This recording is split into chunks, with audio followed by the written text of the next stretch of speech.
Fuego a bordo. Cuando salimos del puerto de Marineda, serían, a todo ser, las 10 de la mañana, no corría temporal. Solo estaba la mar rizada y de un verde, vamos, un verde sospechoso. A las 11 servimos el almuerzo, y fueron muchos pasajeros retirándose a sus camarotes, porque el oleaje, no bien salimos a alta mar, dio en ponerse grueso, y el buque cabeceaba de veras. Algunos del servicio nos reunimos en el comedor, y mientras llegaba la hora de preparar la comida nos divertíamos en tocar el acordeón y hacer bailar al pinche, un negrito muy feo. Y nos reíamos como locos, porque el negro, con las cabezadas de la embarcación y sus propios saltos, se daba 1000 coscorrones contra el tabique. En esto, uno de los muchachos camareros, que les dicen stewards, se llega a mí. Cocinero, 2 fundas limpias, que las necesito. Pues vaya usted al ropero y cojalas, hombre. Ala voy. Y sin más, entra y enciende un cabo de vela para escoger las fundas. Aquel cabo de vela, nadie me quitara de la cabeza que el condenado, Dios me perdone, el infeliz del camarero, lo dejo encendido, arrimado a los montones de ropa blanca. Como un barco grande requiere tanta blancura, además de las estanterías llenas y atestadas de manteles, sábanas y servilletas, había en el San Gregorio rimeros de paños de cocina, altos así, que llegaban a la cintura de un hombre.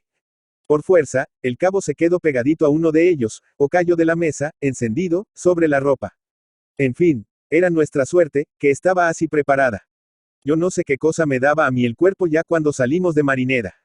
Siempre que embarco estoy 8 días antes alegre como unas castañuelas, y hasta parece que me pide el cuerpo algo de broma con los amigos y la familia. Pues de esta vez, tan cierto como que nos hemos de morir, tenía yo el viaje atravesado en el gaznate, y ni reía ni apenas hablaba. La víspera del embarque le dije a mi esposa: mujer, mañana tempranito me aplancharás una camisola, que quiero ir limpio a bordo. Por la mañana entro con la camisola, y le dije: mujer, tráeme el pequeño que mama. Vino el chiquillo y le di un beso, y mande que me lo quitasen pronto de allí, porque las entrañas me dolían y el corazón se me subía a la garganta. También la víspera fui a casa del segundo oficial, el señorito de armero, y estaba la familia a la mesa. Y la madre, que es así, una señora muy franca, no ofendiendo lo presente, me dijo: tome usted esta yema, Salgado. 1000 gracias, señora, no tengo voluntad. Pues lléveles estas a los niños. ¿Y qué le pasa a usted, que esta que sé yo cómo? Pasar, nada. ¿Y qué le parece el viaje, Salgado? Señor, la mar está bella, y no hay queja del tiempo. No, pues usted no las tiene todas consigo. Le noto algo en la cara.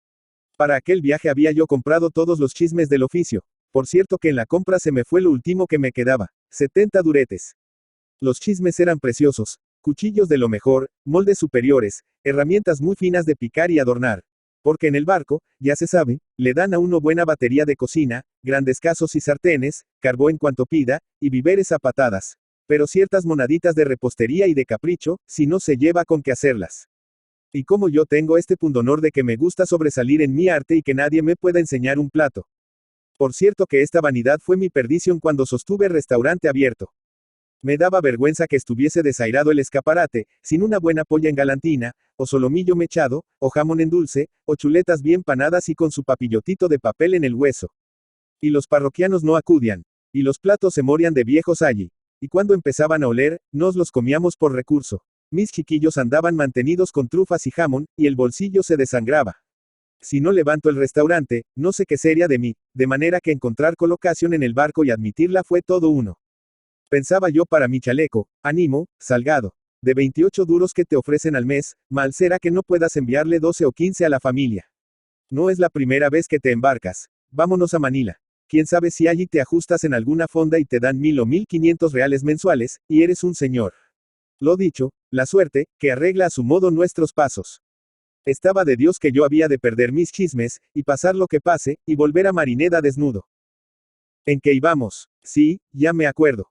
Faltaría hora y media para la comida, cuando me pareció que por la puerta del ropero salía humo. El que primero lo notó no se atreve a decirlo, nos mirábamos unos a otros, y nadie rompe a gritar. Por fin, casi a un tiempo, chillamos: fuego, fuego a bordo. Mire usted, no cabe duda. Lo peor, en esos momentos en que se suceden cosas horrorosas, es aturdirse y perder la sangre fría.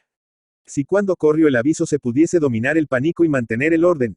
Si media docena de hombres serenos tomasen la dirección, imponiéndose, y aislasen el fuego en las tripas del barco, estoy seguro de que el siniestro se evitaba. Yo, que todo lo presencié, que no perdí detalle, puedo jurar que no entiendo cómo en un minuto se esparció la noticia, y ya no se vieron sino gentes que corrían de aquí para allí, locas de miedo. Para mayor desdicha empezaba a anochecer, y la mar cada vez más gruesa y el temporal cada vez más recio aumentaba el susto. Aquello se convirtió en una Babel, donde nadie se entendía ni obedece a las voces de mando. El capitán, que en paz descanse, era un mallorquín de pelo en pecho, valentón, y no tiene que dar cuenta a Dios de nada, pues el pobrecillo hizo cuanto estuvo en su mano, pero le atendían bien poco. ¿Acaso debió levantar la tapa de los sesos a alguno para que los demás aprendiesen? Bueno, no lo hizo. Él fue el primero a pagarlo, como ha de ser. Nos metimos él y yo por el corredor de popa, con objeto de ver qué importancia tenía el incendio. Y apenas abrimos la puerta de hierro, nos salió al paso tal columna de humo y tal cortina de llamas, que apenas tuvimos tiempo a retroceder, cerrar y apoyarnos, chamuscados a medio asfixiar, en la pared. Yo le grité al capitán. Don Raimundo, mire que se deben cerrar también las puertas de hierro a la parte de proa. Él daría la orden a cualquiera de los que andaban por allí atortolados. Puede que el tercero de a bordo. No sé. Lo cierto es que no se cumplió, y en no cumplirse estuvo la mitad de la desgracia. Nosotros, a toda prisa, nos dedicamos a refrescar con chorros de agua las puertas de hierro, para que el horno espantoso de dentro no las fundiese y saltasen dejando paso a las llamas. ¿De qué no sirvió? Lo que no sucedió por allí sucedió por otro lado. Nos pasamos no sé cuánto tiempo remojando la placa, envueltos en humareda y vapor. Mas al oír que por la proa salían las llamas ya, se nos cansaron los brazos, y huyendo de aquel infierno pasamos a la cubierta. Verdaderamente cesó desde entonces la batalla con el fuego y las esperanzas de atajarlo, y no se pensó más que en el salvamento, en librar, si era posible, la piel. Eso, los que aún eran capaces de pensar. Porque muchísimos se tiraron al suelo, o se metieron a arrancarse el pelo por los rincones, o se quedaron hechos estatuas, como el tercero de a bordo, que tan pronto se declaró el incendio se sentó en un rollo de cuerdas y ni dijo media palabra, ni se meneó ni soñó en ayudarnos. A las 2 horas de notarse el fuego la máquina se paró. Si no se para, tenemos la salvación casi segura. Ardiendo y todo, llegaríamos al puerto. Lo que recelábamos era que el vapor comprimido y sin desahogo hiciese estallar la caldera. Todos preguntábamos al ingeniero, un inglés muy tieso, muy callado y con un corazón más grande que la máquina. No se meneaba de su sitio, ni se demudó poco ni mucho. Abrió todas las válvulas, y nos dijo con flema. Mi responde con mi head, máquina very good, seguros por ella no explosion. Al ver que la pobre de la máquina se paraba, nos quedamos, si cabe, más aterrados. No creyamos que el incendio llegase hasta donde, por lo visto, llegaba ya. Comprendimos que el fuego no estaba localizado y contenido, sino que era dueño de todo el interior del buque y no había más remedio que cruzarse de brazos y dejarle hacer su capricho. Barco perdido, don Raimundo. Dije al capitán. Barco perdido, Salgado. Y nosotros. Perdidos también. Esperanza en Dios, don Raimundo. Y él se echó las manos a la cabeza, y dijo de un modo que nunca se me olvida. Dios. Yo no sé qué le habíamos hecho a Dios los 300 cristianos que en aquel barco íbamos, pero algún pecado muy gordo debió de ser el nuestro para que así nos juntase castigos y calamidades. De cuántas noches de temporal recuerdo, y mire usted que algo se ha navegado, ninguna más atroz, más furiosa que aquella noche. Una marejada frenética. El barco no se sostenía. Ola por aquí, ola por acuya. Montes de agua y de espuma que nos cubrían. Ya no era balancearse, era despeñarse, caer en un precipicio. Parecía que la tormenta gozaba en movernos y abanicarnos para avivar el incendio. Soplaba un viento iracundo. Llovía sin cesar. Y la noche, tan negra, que sobre cubierta no nos veíamos las caras. Unos lloraban de un modo que partía el corazón, otros blasfemaban. Muchos decían, ¡ay, mis pobres hijos! No entiendo cómo el timonel era capaz de estarse tan quieto en su puesto de honor, manteniendo fijo el rumbo del barco para que no rodase como una pelota por aquel mar loco. Pronto empezaron a alumbrarnos las llamas, que salían por la proa, no ya a intervalos, sino continuamente, igual que si desde adentro las soplasen con fuelles de fragua. Lo tremendo de la marejada hizo que no se pensase en esquifes. Meterse en ellos se reduce a adelantar la muerte. En esto gritaron que se veía embarcación a sotavento. Un buque. Desde que se declaró el incendio no habíamos cesado de disparar cohetes y fuegos de bengala, con objeto de que los buques, al pasar cerca de nosotros, comprendiesen que el barco incendiado contenía gente necesitada de socorro. Y vea usted cómo Dios, a pesar de lo que dije antes, nunca amontona todas las desgracias juntas. Aún tenemos que agradecerle que el sitio del siniestro es un punto de cruce, donde se encuentran las embarcaciones que hacen rumbo al Atlántico y al Mediterráneo. Pocas millas más adelante ya no sería fácil hallar quien nos socorriese. Al ver el buque, la gente se alborotó, y los más resueltos arriaron los esquifes en un minuto. Allí no había capitán, ni oficiales, ni autoridad de ninguna especie. Los contramaestres se cogieron el esquife mejor, y cabiendo en él 30 personas, resultó que lo ocuparon solo 5. Ya se sabe lo que hace el miedo a morir. Ni se repara en el peligro, ni hay compasión, ni prójimo.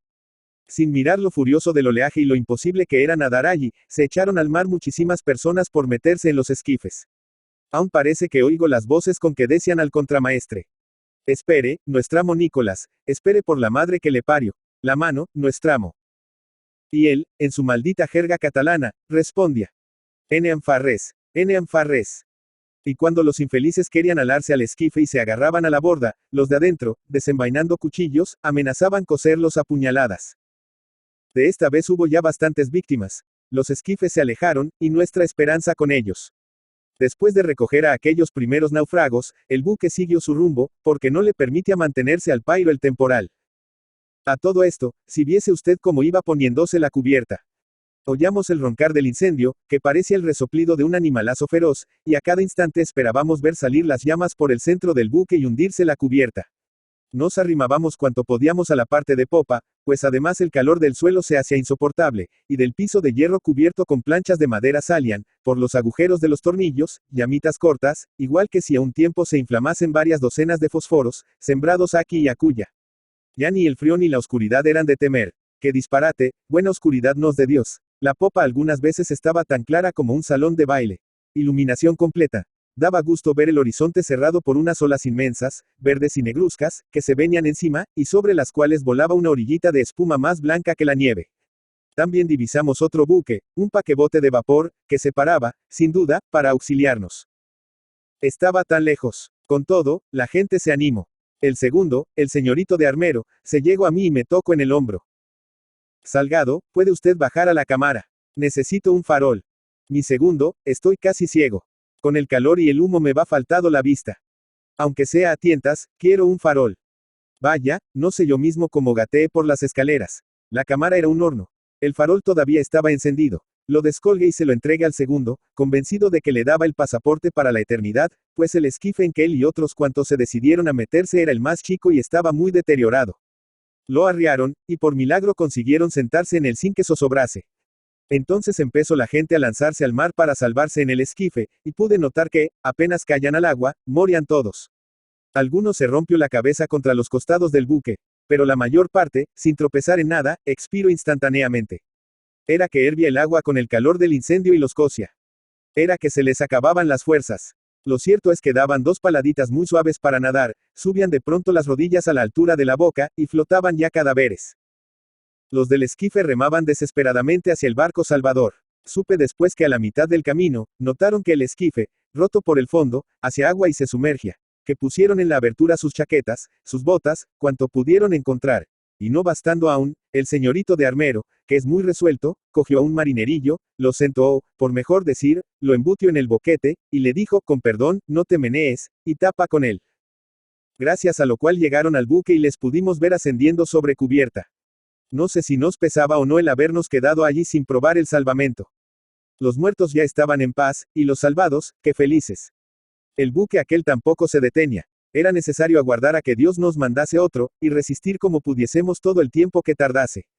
Es verdad que nuestro San Gregorio aún podía durar. Al fin, era un gran vapor de Linea, con su cargamento, y daba que hacer a las llamas. El caso era refugiarse en alguna esquina para no perecer abrasados. Al capitán se le ocurrió la idea de trepar a la cofa del gran árbol de hierro, del palo mayor. Mientras el barco ardía, creyó el poder mantenerse allí, seguro y libre de las llamas, como un canario en su jaula. Yo, que le vi acercarse al palo, le cogí del brazo enseguida. No suba usted, capitán, pues no ve que el palo se tiene que doblar en cuanto se ponga candente. El pobre hombre, enamorado del proyecto, daba vueltas alrededor del palo estudiando su resistencia. Creo que si más pronto le anuncio la catástrofe, más pronto sucede. El árbol, pim, se dobló de pronto, lo mismo que el dedo de una persona, y arrastrado por su peso, besó el suelo con la cima. Por listo que anduvo el capitán, como estaba cerca, un alambre candente de la plataforma le cogió el pie por cerca del tobillo y se lo tronzó sin sacarle gota de sangre, haciendo a un tiempo mismo la amputación y el cauterio. Respondo de que ningún cirujano se lo cortaba con más limpieza. Le levantamos como se pudo, y colocando un sofá al extremo de la popa, le instalamos del mejor modo para que estuviese descansado. Se quejaba muy bajito, entre dientes, como si masticase el dolor, y medio león, mi pobre mujer, mis hijitos queridos, ¿qué será de ellos? Pero de repente, sin más ni más, empezó a gritar como un condenado, pidiendo socorro y medicina. Sí, medicina. Para medicinas estábamos. Ya el fuego había llegado a la cámara y a pesar del ruido de la tormenta oíamos estallar los frascos del botiquín, la cristalería y la vajilla. Entonces el desdichado comenzó a rogar, con palabras muy tristes, que le echásemos al agua, y usando, por última vez, de su autoridad a bordo, mando que le atásemos un peso al cuerpo. Nos disculpamos con que no había con qué atarle, y él, que al mismo tiempo estaba sereno, recuerdo que en la bitácora existe una barra muy gruesa de plomo, porque allí no puede entrar ni hierro ni otro metal que haga desviar la aguja imantada. Por más que nos resistimos, fue preciso arrancarla y colgársela del cuello, y como el peso era grande y le obligaba a bajar la cabeza, tuvo que sostenerlo con las dos manos, recostándose en el respaldo del sofá. Como llevaba en el bolsillo su revólver, lo armó, y suplicó que le permitiesen pegarse un tiro y le arrojasen al mar después.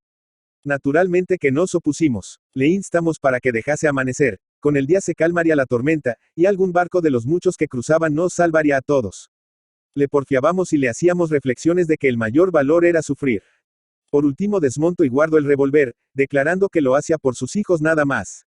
Se quejó despacito y se empeñó en que habíamos de buscar y enseñarle el pie que le faltaba. ¿Querrá usted creer que anduvimos tras del pie por toda la cubierta y no pudimos cumplirle aquel gusto? Después del lance del capitán, ocurrió el del oficial tercero, y se me figura que de todos los horrores de la noche fue el que más me afectó. Lo que somos. Nada. Una miseria. El tercero era un joven que tenía su novia, y había de casarse con ella al volver del viaje. La quería muchísimo, vaya si la quería. Como que en el viaje anterior le trajo de Manila preciosidades en pañuelos, en abanicos de sándalo, en cajitas en 1000 monadas. No obstante, o por lo mismo, en fin qué sé yo. Desgracias y flaquezas de los mortales, el pobre andaba triste, preocupado, desde tiempo atrás. Nadie me convencerá de que lo que hizo no lo hizo queriendo, porque ya lo tenía pensado de antes y porque le pareció buena la ocasión de realizarlo. Si no, qué trabajo le costaba intentar el salvamento con el señorito de armero. Ya determinado a morir, tanto le daba de un modo como de otro, y al menos podía suceder que en el esquife consiguiese librar la piel. Bien. No cavilemos. Él no dio señales de pretender combatir el fuego, y mientras nosotros manejábamos el caballo, y soltábamos mangas de agua contra las puertas, envueltos en llamas y humo, él, quietecito y como atontado. Al marcharse el señorito de armero, le llamo a la cámara para entregarle su reloj, un reloj precioso con tapa de brillantes, y dos sortijas muy buenas también, encargándole que se las llevase a su novia como recuerdo y despedida. Lo que yo digo, el hombre se encontraba resuelto a morir. Luego subió a popa, y le vi sentado, muy taciturno, con la cabeza entre las manos. A 2 pasos me coloqué yo. Él se volvió y me dijo, cocinero, ¿tiene usted ahí un cigarro? Mi oficial, solo tengo picadura en el bolsillo del chaquetón. Pero este tiene tabacos, de seguro. Añadí, señalando a un camarero que estaba allí cerca.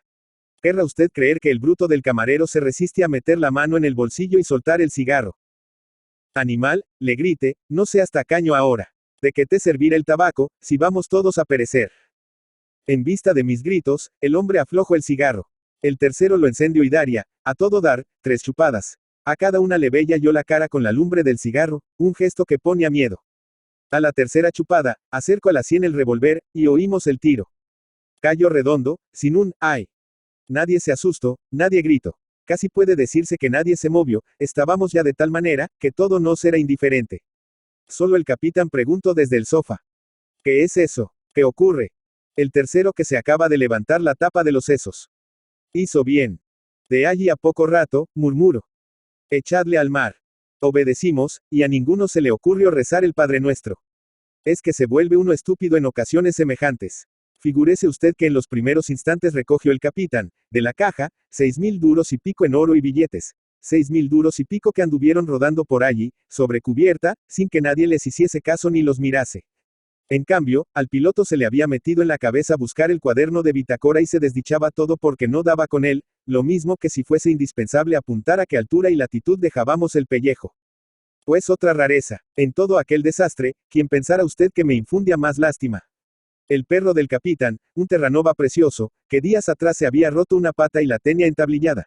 El animalito, echado junto al timón, remedaba a su amo, los dos iguales, inválidos y aguardando por la muerte. Si seré majadero, el perro me daba más pena. Ya las llamas salían por sotavento y la mañana se iba acercando que amanecer, Virgen Santa. Todos estábamos desfallecidos, muertos de sed, de frío, de calor, de hambre, de cansancio y de cuanto hay que padecer en la vida. Algunos dormitaban. Al asomar la claridad del día, salió del centro del barco una hoguera enorme. Por el hueco del palo mayor se habían abierto paso las llamas, y la cubierta iba, sin duda, a hundirse, descubriendo el volcán. Contábamos con el suceso, y a pesar de que contábamos, nos sorprendió terriblemente. Empezamos a clamar al cielo, y muchos a enseñarle el puño cerrado, preguntando a Dios. ¿Pero qué te hicimos? El capitán, que tiritaba de fiebre, me dijo gimiendo, agua. Por caridad, un sorbo de agua. Agua, puede que la hubiese en el aljibe. Así que lo pensé, fui hacia él y se me agregaron varios sedientos, poniendo la boca en unos remates que tiene el aljibe y son como biberones por donde sale el agua.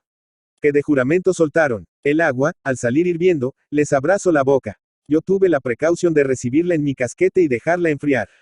El capitán continuaba con sus gemidos. Tuve que dársela medio templada aún. Me miro con unos ojos. Gracias, Salgado. No hay de qué, capitán. Se hace lo que se puede. La tormenta, en vez de ir a menos, hasta parece que arreciaba desde que era de día. Para no caer al mar, nos cogíamos a la barandilla. Pasó un barco, y por más señales que le hicimos, no se detuvo. Y debió de vernos, pues cruzó a poca distancia. A mí me dolían de un modo cruel los ojos secos por el fuego, y cuanto más descubría el sol, menos veía yo, no distinguiendo los objetos sino como a través de una niebla. Por otra parte, me sentía desmayar, pues desde el almuerzo de la víspera no había comido bocado, y se me iba el sentido. Casualmente, se encontraron sobre cubierta, descuartizadas y colgadas, las reses muertas para el consumo del buque, y con el calor del incendio estaban algo asadas ya. Los que nos callamos de necesidad nos echábamos sobre aquel gigantesco roast beef, medio crudo, y refrescábamos la boca con la sangre que soltaba. Nos reanimamos un poco. A mediodía sucedió lo que temíamos. Quedó cortada la comunicación entre la popa y la proa, derrumbándose con gran estrepito media cubierta y viéndose el brasero que formaba todo el centro del barco. Salieron las llamas altísimas, como salen de los volcanes, y recomendamos el alma a Dios, porque creyamos que iban a alcanzarnos.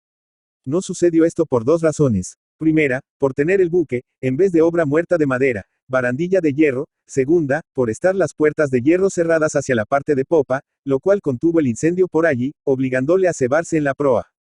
De todas maneras, no debían las llamas de andar muy lejos de nuestras personas, ya que a eso de las 3 de la tarde empezamos a advertir que el piso nos tostaba las plantas de los pies. Atamos a una cuerda un cubo, y lo subíamos lleno de agua de mar, vertiéndolo por el suelo para refrescarlo un poco. Ya comprendíamos lo estéril del recurso, y en medio de lo apurados que estábamos, no faltó quien se riese viendo que era menester levantar primero un pie y luego bajar aquel y levantar el otro para no achicharrarse.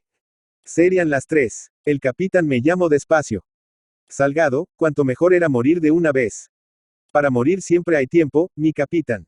Aún puede que la Virgen Santísima no saque de este apuro.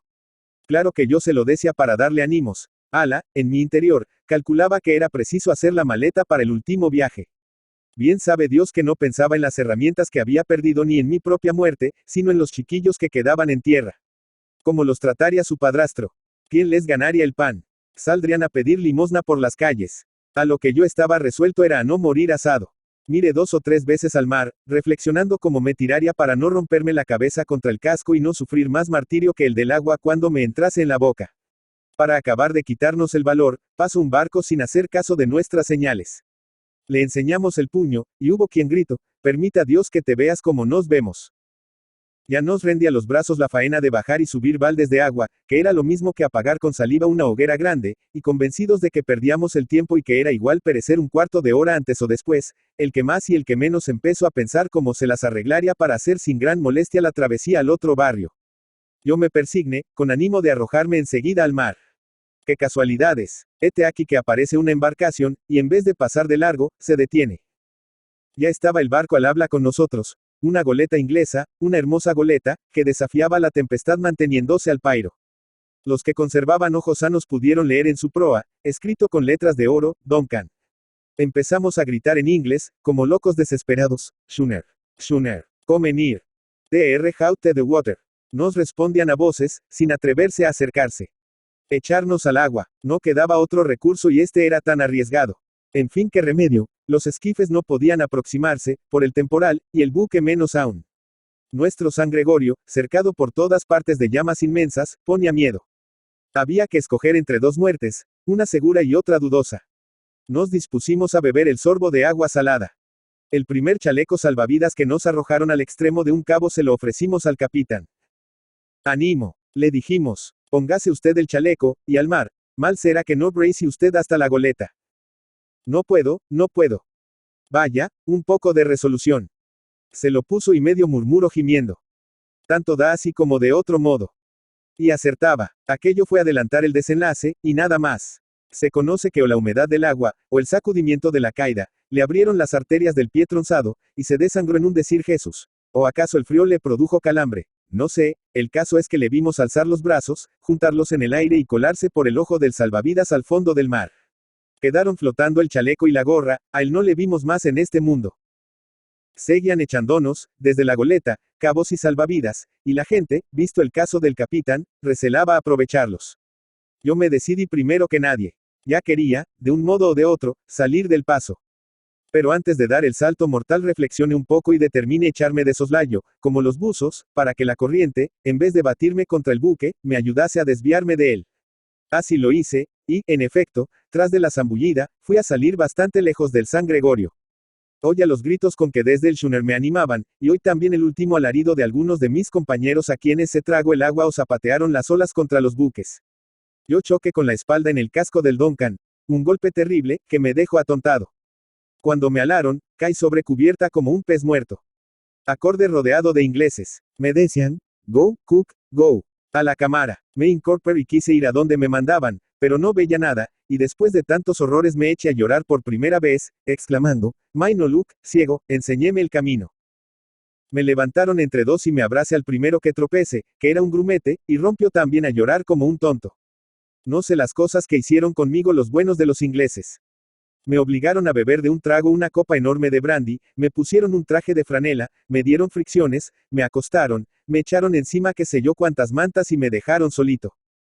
¿Qué sentí aquella noche? Verá usted, cosas muy raras. No fue delirar, pero se le parecía mucho.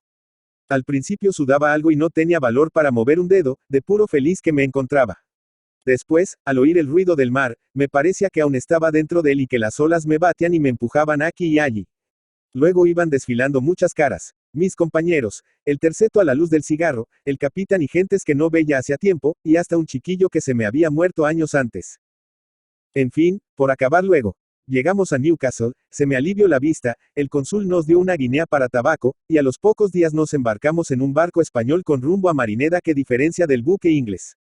Nuestros paisanos nos hicieron dormir en el pañol de las velas, sobre un pedazo de lona. Apenas conseguimos un poco de rancho y galleta por comida, como si fuésemos perros. De la llegada, ¿qué quiere usted que diga? A mi mujer le habían dado por cierta mi muerte. En la calle le cantaban los chiquillos coplas anunciándosela. Supóngase usted cómo estaba y cómo me recibió. Ahora he de ir al santuario de la guardia. No tengo dinero para misas, pero iré a pie descalzo, con el mismo traje que tenía cuando me hallaron sobre la cubierta del Duncan. Chaleco roto por los garfios del salvavidas, pantalón chamuscado y la cabeza en pelo. Se reirán de verme en tal facha, no me importa, quiero besar el manto de la Virgen y rezar allí una salve. Me faltará para pan, pero no para comprar una fotografía del San Gregorio. ¿Ha visto usted cómo quedo? El casco parece un esqueleto de persona, y aún humea. El cargamento de algodón arde todavía, dentro se ve un charco negro, cosas de vidrio y de metal fundidas y torcidas. Imponente. Que sí me da miedo volver a embarcarme. Va, lo que está de Dios, por mucho que el hombre se defienda. Ya tengo colocación buscada. ¿Quiere usted algo para Manila? Que le traiga a usted algún juguete de los que hacen los chinos. El domingo saldremos. Di al cocinero del San Gregorio unos cuantos puros. Tiene el cocinero del San Gregorio buena sombra y arte para narrar con viveza y colorido. Durante la narración, vi acudir varias veces las lágrimas a sus ojos azules, ya sanos del todo. Emilia Pardo Bazán. Emilia Pardo Bazán, La Coruña, 16 de septiembre de 1851, Madrid, 12 de mayo de 1921, condesa de Pardo Bazán, fue una noble y aristócrata novelista, periodista, ensayista, crítica literaria, poeta, dramaturga, traductora, editora, catedrática y conferenciante española introductora del naturalismo en España. Fue una precursora en sus ideas acerca de los derechos de las mujeres y el feminismo. Reivindicó la instrucción de las mujeres como algo fundamental y dedicó una parte importante de su actuación pública a defenderlo.